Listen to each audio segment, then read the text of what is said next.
Welcome to the Great Detectives of Old Time Radio. From Boise, Idaho, this is your host, Adam Graham. If you have a comment, send it to me, box13 at greatdetectives.net. You can also follow us over on Facebook, facebook.greatdetectives.net, and feel free to give us a call, 208-991-4783. Well, before I get into today's episode of Nero Wolfe, I do want to let you know about Audible. Audible has more than 80,000 titles available for your listening pleasure. It can be tough to stay up on the latest in books as we're always on the go in today's society, but you can get one book a month plus discounts on any additional purchases when you're an Audible member. To start your free trial, you can get 2 weeks free and also get a free audiobook. Go to audiblepodcast.com/oldtimeradio. That's audiblepodcast.com/oldtimeradio. Well, today's episode of Nero Wolfe is called The Case of the Impolite Corpse. Ladies and gentlemen, that phone bell means adventure. Hello? Hello. The young man answering the phone is Archie Goodwin. And the mountain of a man engaged in deep thought in the oversized armchair is Nero Wolfe. What was that? Somebody's going to be murdered who has no manners? Well, what do you want Nero Wolfe to do? Teach him manners? Oh. Hold on. Mr. Wolfe. Yes, Archie? We've got a prospective client. In case someone she knows gets murdered, she'd like you to do something about it. Very well. However, advise her. Yes? Not to get murdered herself. I never take a corpse for a client. Greatest detective in the world.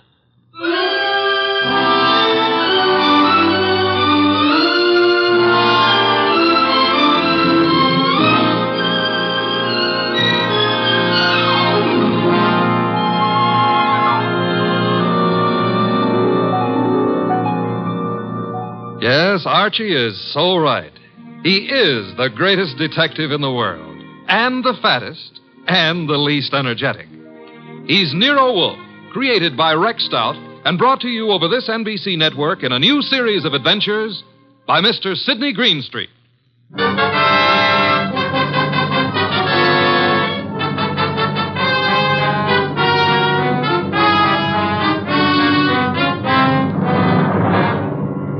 Tonight, it's the case of the Impolite Corpse. It began on a certain night at 8:40 when Walter Channing, an advertising executive, was dictating in his office to his charming secretary, Brenda Barkley. Brenda, take a memo. Yes, Mr. Channing. This is to be mimeographed and sent to the entire staff. The entire staff, yes, sir. Notice, effective at once, 1-hour lunch periods will be strictly enforced. Employees will post time of departure and time of return. Yes, what is it? Mr. Channing... Bennett, I'm busy. But I've got to see you, Mr. Channing. About this afternoon. This afternoon was unfortunate, Bennett, but it happened. I lost my temper. I'm sorry. So am I. Mr. Channing, I've been with the firm 14 years, and because a man blows up once in 14 years... Mr. Channing's office. Oh, you've got to reconsider. That's all, Mr. Channing. I never reconsider, Bennett. It's your wife. But, Mr. Channing... That will be all, Bennett. It won't be all. You can't wipe out 14 years of a man's life. Even you can't do that, Channing. It's Mrs. Channing on the phone. Oh. Hello? You're where? That's in this building. Since when has Dr. Ellis kept evening office hours? I told you there's nothing wrong with you. No, I can't. I don't know when I'll be through. And I don't want you hanging around up here. Well, take a cab or walk. I don't care what you do. What? I can't understand you. What? Goodbye, Doris. Where was it? Walter. Yes? You are going to reconsider about Tom Bennett, aren't you? Bennett was insolent this afternoon. I won't tolerate insolence. Yes? Shine, Mr. Channing? Shine? No. What's he doing down here this time of night? Half the staff's working overtime. Kelly's an enterprising shoeshine boy. Might have missed someone on his rounds this afternoon. Walter, about Tom Bennett. Forget Bennett. Oh, look, you upset the inkwell. Oh. Quick, blot the stuff. Yes, of course. Did any spill on you? Spot up my trouser cuff. Lucky it didn't get on the carpet. Walter, about Tom Bennett. I told you to forget Bennett. All right, Walter, all right. Though maybe you shouldn't. Maybe you'd be better off to use him as a model. A model? If he knows he's not wanted around here, he'll have the self-respect to get out. Meaning? Well, you've known for a long time you're not wanted. And you're still here. How you'd like to fire me. Denying that would be silly. I've been with this firm 15 years in January. Employees get a bonus of stock shares after 15 years' service. That's what I'm waiting for, and you know it. Suppose we get back to that memorandum. You'd like to get me out before I collect those shares, wouldn't you? I said let's get on with the memo. You'd be petty enough to do it, too, if you knew how. There may be a way. There isn't, and you know it. I'm too careful. You can't fire me without cause, and I've given you no cause, Walter. Nothing you can possibly dictate one of your vicious little memorandums about. Don't try my patience too far, Brenda. Walter, what? This can't be us talking like this, you and me hating each other. I find it remarkable there ever was anything between us except hate. Walter. I mean it. Look at you. You were flashy when I met you. You're getting flashier. That means cheaper, Brenda. Stop it. Too much lipstick? Too much rouge? Hair too bright? Dress too tight? You're trying too hard, Brenda. You're labeling yourself like a sound wagon. I wonder what it is that stops me from killing you. Cowardice, of course. Now, when you've stopped sniveling, we'll get on with a memorandum. You ready? Yes, I'm ready. Notice. In the interest of economy and efficiency, junior executives will confer in the conference room, not in private offices. Mid-afternoon coffee and personal phone calls and daily shoe shines will be eliminated.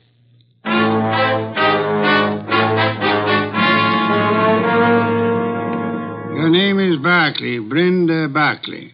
Very well, Miss Barkley. What can I do for you? Mr. Wolfe, I don't know how to begin. Well, maybe I can make this easier all around by briefing Mr. Wolfe on the Walter Channing case. Hey, that's funny. What? Violet eyes.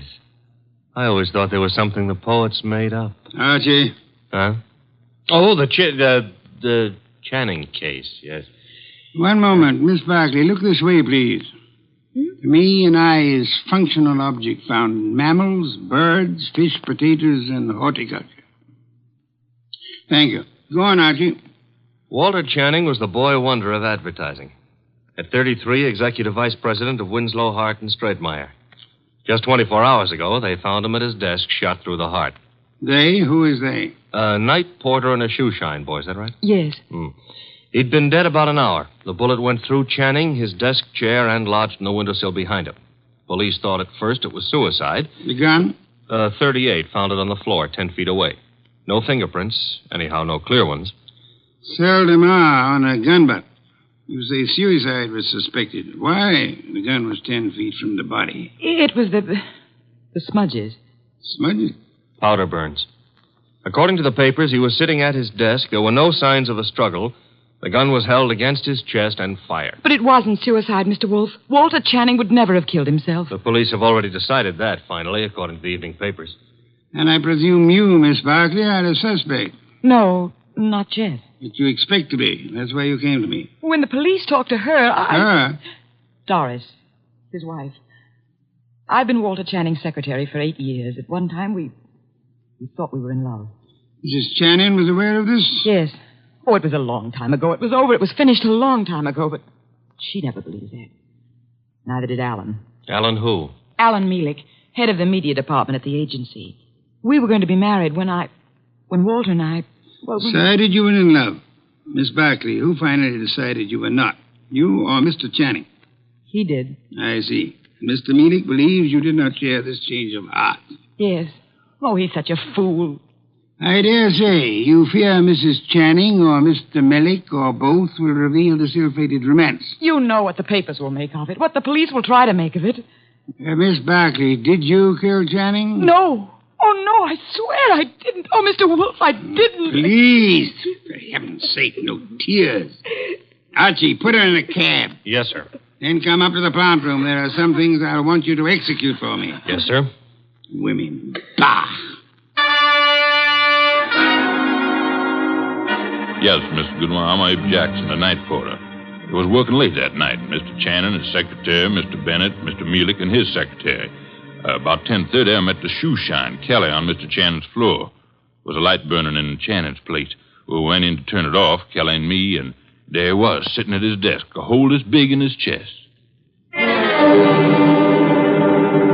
me, Mr. Bennett, did Channing have any enemies in the agency? Channing was a slave driver, Mr. Goodwin. The girls hated him and men were afraid of him. He'd send out memos like this one around. Here, take a look at it. It's typical. No coffee, no shoe shines, no office conferences. If you want my opinion, as one employee out of 150, whoever killed Walter Channing did the rest of us a favor. You're Amy Long, secretary to Alan Mealick. Now, what can you I can tell you plenty. How she jilted Mr. Mealick, took up with Mr. Channing, got thrown over by him. I wouldn't go so far as to say Brenda Barkley would murder anyone. But if she did, Walter Channing would be 1A. Channing get his shoes shined by you? I called the agency man, sir. You know, it was Jackson and me found him. Everyone else had gone and left himself, poor soul, sitting at his desk, dead.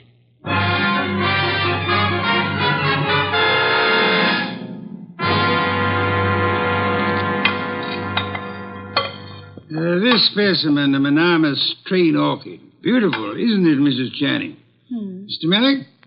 I could never quite like orchids. They have no smell, you know. It's pretty all right, but tulips are more in my line, Mr. Wolfe.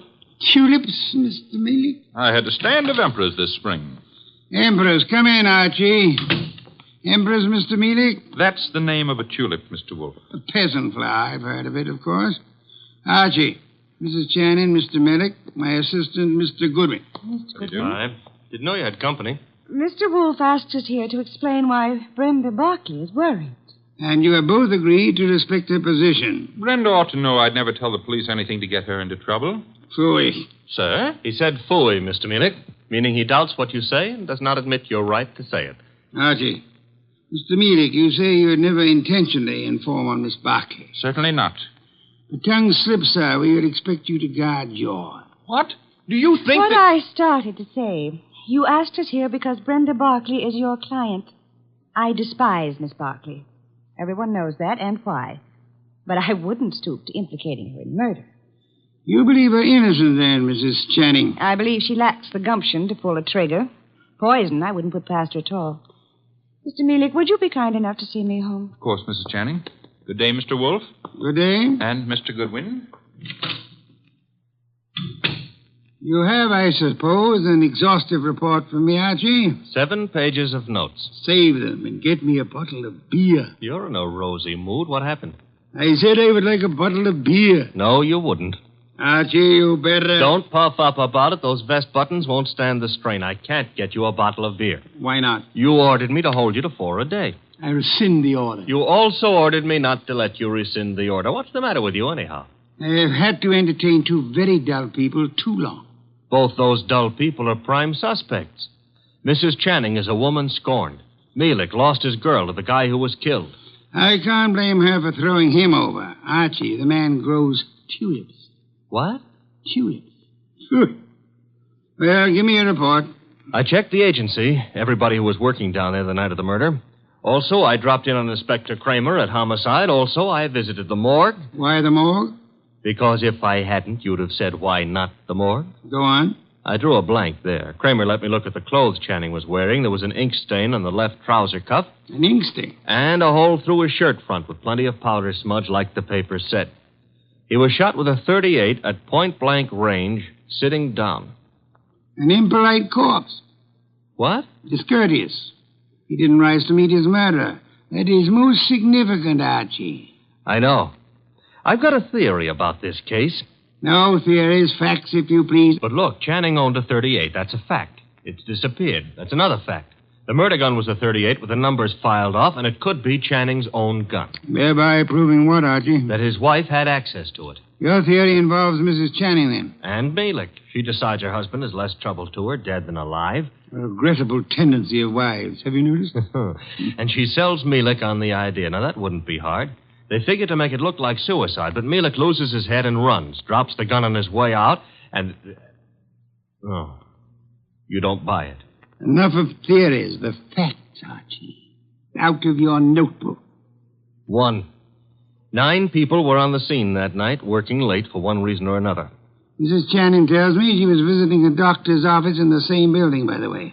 2, every one of those people hated Channing.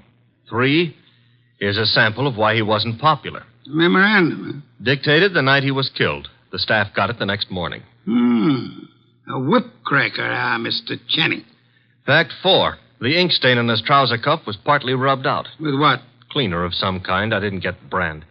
Fact 5, there's a spot on the carpet near Channing's chair. Spot of what? Ink? Blood? Looks like ink. It looks like ink. Well, I didn't analyze it on the spur of the moment. My chemical set isn't working so good, boss. Phooey. Archie, I want 2 things. Yes, sir. Get over to headquarters. The police have Channing's trousers. Suggest to Inspector Kramer that he have the stain analyzed. Suggest also that the spot on the carpet be analyzed at the same time. Be around him when the information arrives. This is Be Kind to the Police Week? Phooey. I never have sought to beat the police on matters of fact, only on interpretation, deduction. Get going. Oh, and Archie. Yes? When you return, I should discourse upon the sanctity of deskhood. The sanctity of what hood? Deskhood. Now be off with you, and please remember you're tracking a murderer. Don't stub your toe.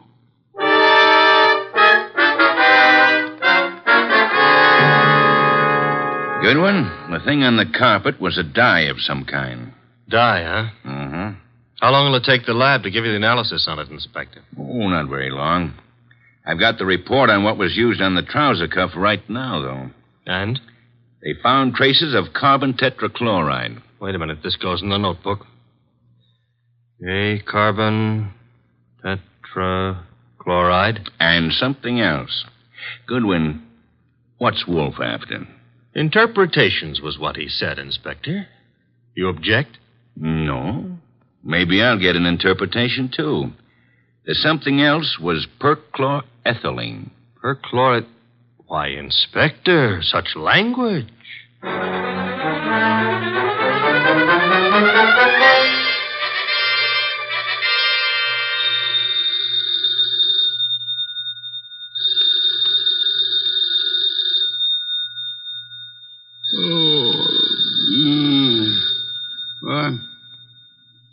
What? Archie. The phone. Oh, not back yet. Hello? Mr. Wolfe? Yes? This is Brenda Barkley. Oh, Mr. Wolfe. What is it, Miss Barkley? You've got to come to Mr. Channing's office right away, Mr. Wolfe. Mr. Goodwin has been to your office. Everything I need to know. You've got to come, Mr. Wolfe. Nonsense. I don't go out. My digestion disapproves of it. I disapprove of it. But, Mr. Goodwin, he's in danger. What's that? Terrible danger. He needs you here at once. Archie, in danger? Let me talk to him. Please, come. Hurry. What's happened? Hello. Sparkly. Fritz, get out of the car. Bring me my wool muffler and worsted vest. See if you can find my galoshes. Confound it, I've got to go out.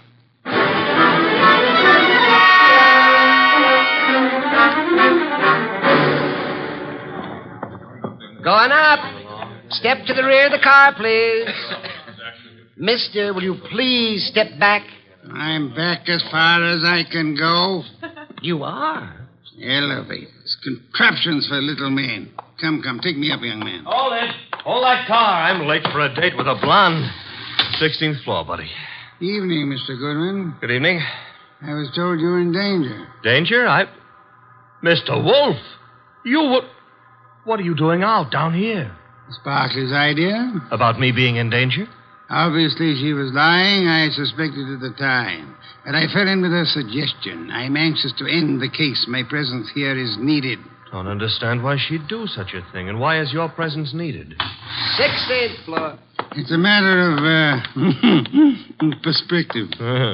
Brenda's got a very nice perspective. She'll be around here someplace. The agency's got this whole floor. Her office? Down this corridor, next to Channing's. Well, Kramer came through on those reports from the lab. That smudge on the carpet wasn't ink. It was a dye. Powdered aniline. Brenda. Oh, Oh, Mr. Wolfe, thank heavens you're here. Hey, I'm here, too. The police, they questioned me again this afternoon. I'm so frightened, Mr. Wolfe.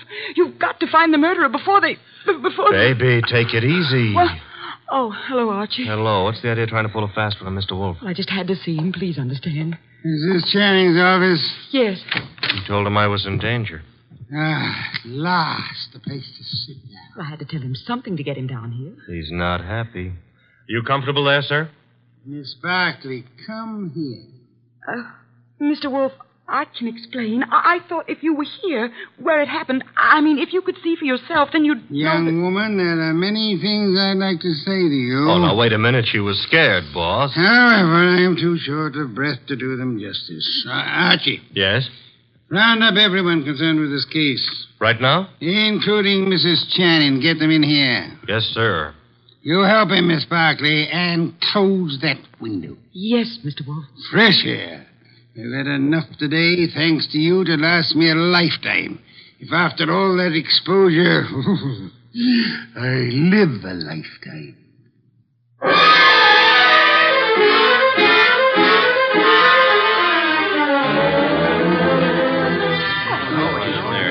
What's going on here, anyhow? A tea party. Find yourself seats. Keep your knees steady. All right, Mr. Wolfe, everybody's here. Mr. Shoeshine Kelly? Here, sir, here.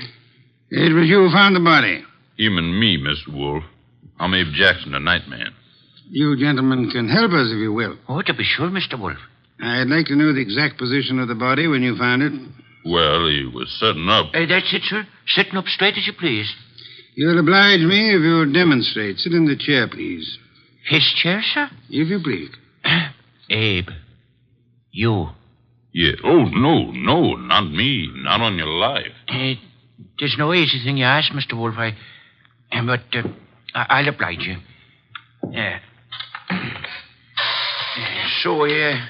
It was like this, I'd say. You agree, Mr. Jackson? A little more to the right, maybe. Yeah, that's the way it was. Archie. Yes, sir? Help me with a brief recapitulation. Well, so far as we know, Channing made no outcry. Therefore, he could not have been startled by the appearance of the killer. There were powder burns on the body. Therefore, the gun was against Channing when it was fired. His own hand couldn't have held it closer. Nobody heard the shot, probably because this office is soundproofed. The gun that killed him was lying on the floor 10 feet from the desk. In the direction of flight through that door. Go on, Archie. The killer was almost certainly well known to Channing, or Channing wouldn't have let him come that close without a struggle or an alarm. Also, the killer had access to this office, another proof that he's not a stranger. One more point, if I may, Archie. The killer, he or she, is present here now. Quiet, everyone. We come now to the point I mentioned to you last night, Archie. The point I call the sanctity of deskhood. Sanctity of what? Deskhood, Mrs. Channing. Explain, Archie. Still figure it's so important? Absolutely essential. Well, I wrote it here somewhere. Oh. Deskhood refers to that area behind a desk where a man earns his livelihood, makes his career, builds his reputation. You mean here? Where I'm sitting? So long as a man sits at his desk, he enjoys a curious area of privacy. He is remarkably safe from intrusion. That's it, Mr. Wolfe. The sanctity of deskhood. Think about it a moment. You'll see what I mean. Nonsense. I've gone around that desk hundreds of times. I'm sure she has. Many more hundreds. If you mean what I think you mean, Mrs. Channing, you... Please, ladies. Mrs. Channing, when you approached your husband at his desk, what did he do? What did he... Why, he stood up and... He stood up. Miss Barkley, you agree? Well, yes, he'd have to stand up. At least he always did. But for his murderer, he did not. Archie, resume from your notes, please.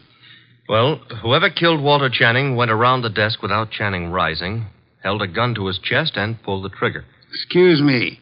If you will go behind the desk and stand facing Mr. Kelly, Archie. Here.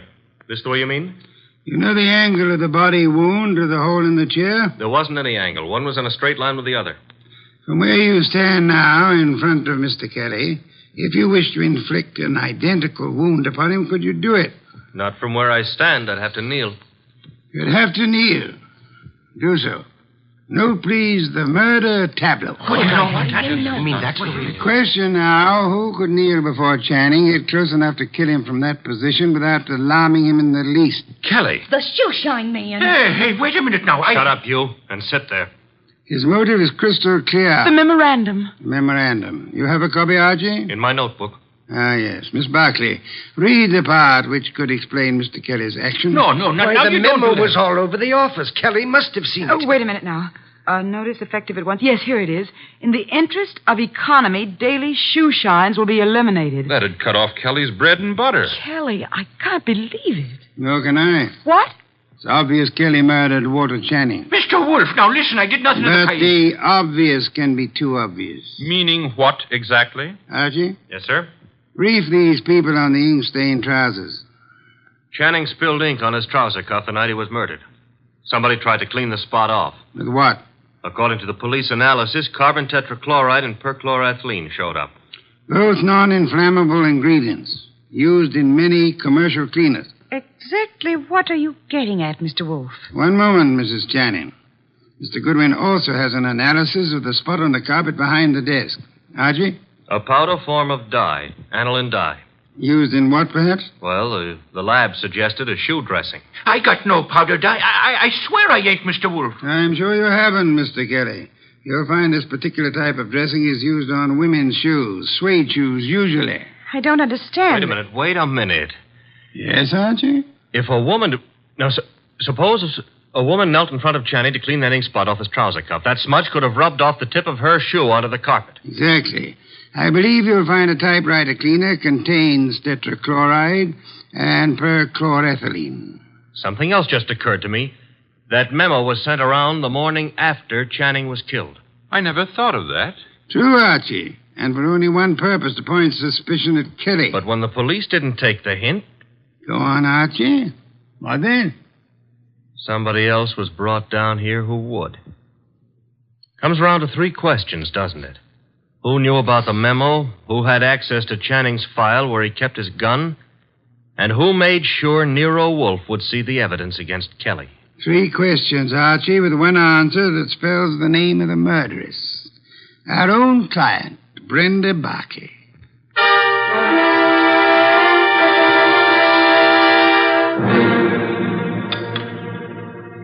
Steak, Archie, marinated. You like it? I'm not hungry. Indeed, I suggest a tonic. That reminds me. I had a call. You had? Doris Channing. She had some idea about my explaining things to her. She found my explanation insufficient? No, but she felt it lacked the personal touch. Phooey. Hand me a can of beer. However, you do have the evening off. Yes, sir. Keep out of trouble. Doris Channing is a blonde. That is, try to keep out of trouble. In the company of a blonde who wants to. Good night, sir. Good night, Archie. Good night.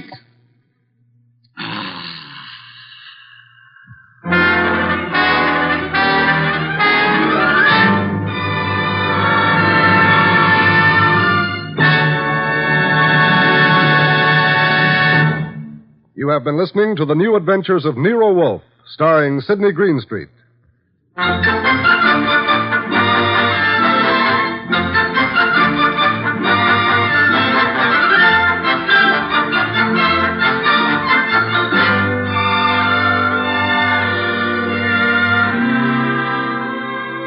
Tonight's transcribed story by William Kendall Clark was based on the characters created by Rex Stout. This is an Edwin Fadiman program produced and directed by J. Donald Wilson. In the cast were Larry Dobkin as Archie Goodwin, and Donald Morrison, Betty Lou Gerson, Bill Johnstone, Howard McNear, Mary Lansing, and Barney Phillips. Next week, at this same time, Nero Wolfe and Archie will bring you the case of The Girl Who Cried Wolf. John Storm speaking.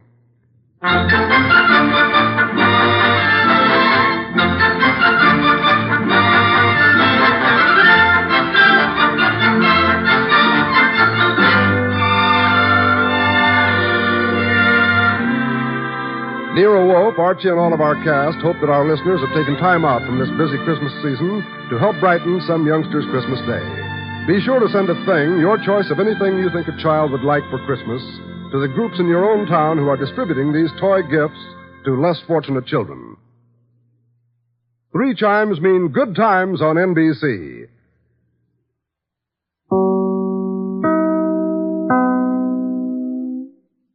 Welcome back. Well, for the second week in a row, Nero Wolfe left the brownstone. I thought this week's departure was a little bit more believable, as I just finished League of Frightened Men. And in that novel, that was the first time Wolfe left the brownstone, and it was because Archie was in danger, though the threat was far more specific. But otherwise, a good mystery. I think that this took a couple of really strong turns. By the way, I did, this past week, also get to finish Season 1 of the Nero Wolfe Mysteries from A&E.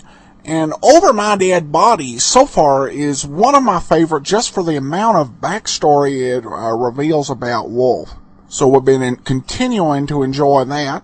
We still have, I think, about 3 more DVDs to go till we've reviewed the whole series. So, well, that'll do it for now. We'll be back on Wednesday with Let George Do It, and next week with another episode of Nero Wolfe. In the meantime, send your comments to box13@greatdetectives.net. Follow us over on Twitter at Radio Detectives. From Boise, Idaho, this is your host, Adam Graham, signing off.